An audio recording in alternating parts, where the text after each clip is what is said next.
And let's see how we did. Rate yourself what percentage of your diet will be organic going forward. So how many people plan to be 0 to 20 going forward? Raise your hand.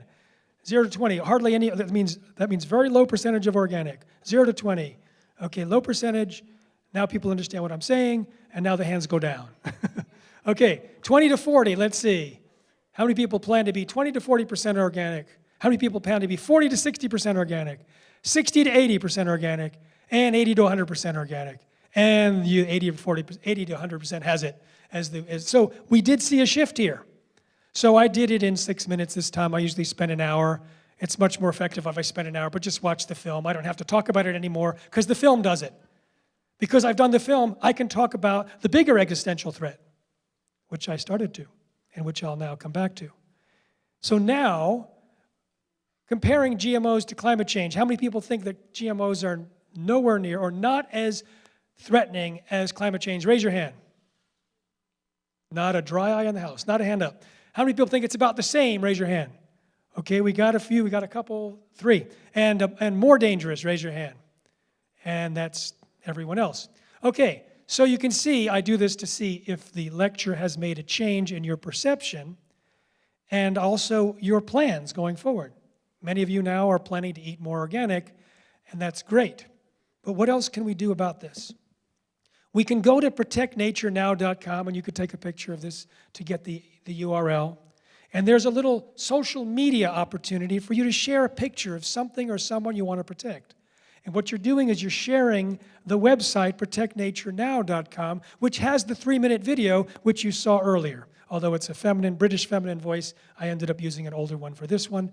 But that is a good introduction. A lot of people will watch a 3-minute film, especially if you post it and you know them. So, and you can share something that you want to protect. And if you go to the bottom of that page, you can link to other resources and see interviews with scientists talking about many things we've already discussed here today. Now, that does not have the name of my institute. It does not have an opportunity to donate. That is an unbranded site so that we can ask all the nonprofits to use it and send people. We are not in competition. We are into collaboration. In fact, if a nonprofit wants it, we will give them the 3-minute video. They can put their own call to action at the end, go to oursite.com, and we'll give them all the research and all the links that we put on our site because we want this to be, we want the bell to ring around the world. We want everyone to know about this existential threat. So the whole climate change community, just change the name to planetary survival. And now you have another talking point. Oceans, another talking point. Animal rights, add another talking point. Gardeners, birders, mothers, indigenous people, religions, protecting nature. So GMO doesn't, means God move over. Let's protect nature. We can get this talking point, get this information out around the world. And that's our goal. So we don't have time to grow a movement from scratch. We can't take the fledgling number of anti-GMO activists in the world and put the burden on them. Let's take it as an opportunity for people to protect all living beings and all future generations.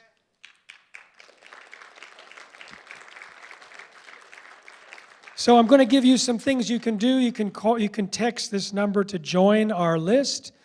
So you can take a picture of that and text afterwards, or go to Protect Nature Now and put in your email address so you can take pictures of this now.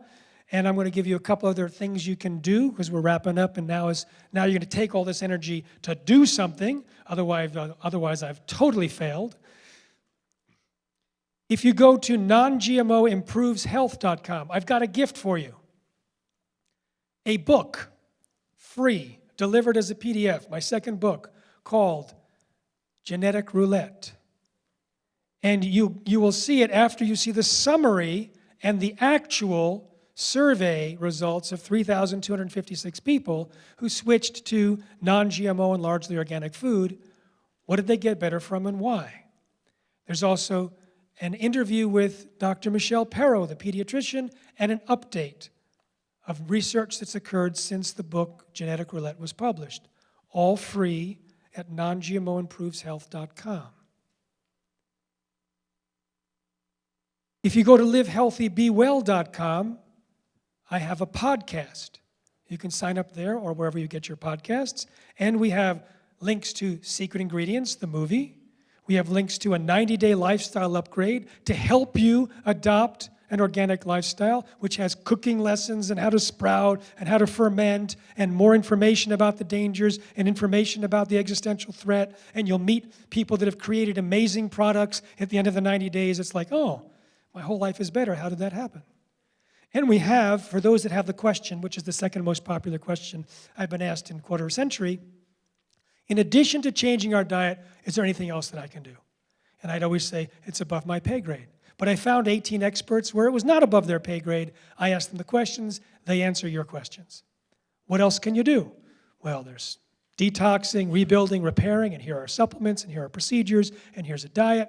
So that's available online as well. If you want to know more about these incredible Monsanto trials, we have an interview with Brent Wisner that is better than a courtroom drama movie. His stories are amazing. So catch Brent Wisner's interviews at responsibletechnology.org. And while you're there, please donate. You know, we have been massively successful at IRT. When I started, no other group was focusing on the health dangers of GMOs. They're focused on the ecological problems or the farmers' issues or the patenting of life. And I was thinking, that's not the weakness of Monsanto, and that's not our strength. Our strength is in consumer purchasing power. They own governments.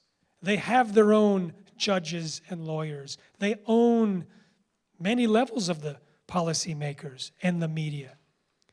Let's inform people, change their diet, and drive GMOs out of the U.S. food supply like it was driven out of Europe. Same principle, it's working. Yes, thank you.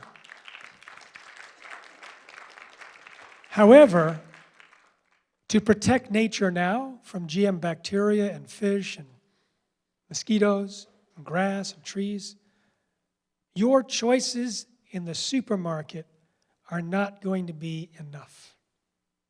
We need to alert all of the children in the schools with proper curriculum, all the universities so that their institutional review boards don't approve releases, the scientific communities, the political structure, the international treaties.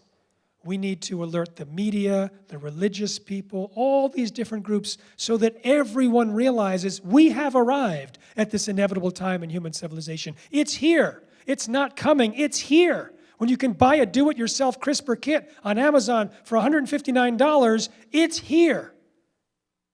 And we now need to put in place the protective mechanisms. Not to demonize scientists for doing what they've always been doing, tinkering, playing, trying, protecting all living beings, being tapped awake at night by your great-great-grandchildren, by being tapped awake at night by the whales and the mosquitoes and the gut bacteria and the grasshoppers, waiting for us to step up. This is not something that we have to take as a heavy burden.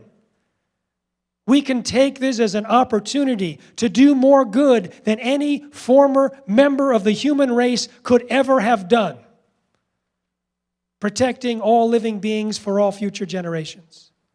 This is an opportunity that is worth our energy, that is worth our money, that is worth our attention.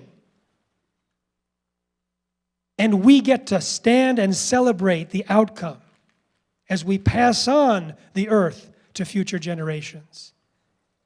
And they will thank us because we've stepped up and done what's needed. Thank you.